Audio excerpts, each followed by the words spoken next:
Hello friends, আমি চিংড়ি মাছগুলোকে ভেজে নেব।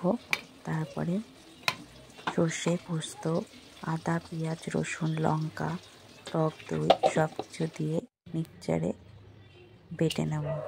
সেই চিংড়ি মাছ ভাজা তেলের মধ্যে গোটা গরম মশলা ফোড়ন দিয়ে আমি এই বাটা মশলাটা দিয়ে দেব।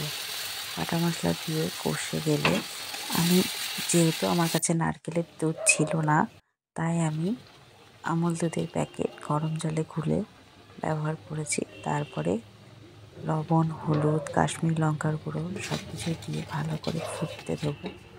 ফোটা হয়ে গেলে তারপরে এর মধ্যে চিংড়ি মাছগুলোকে ছেড়ে দেবো। চিংড়ি মাছগুলোকে ছেড়ে দিয়ে কিছুক্ষণের জন্য একটু ফুটিয়ে গামাখা হলে নামিয়ে নেব।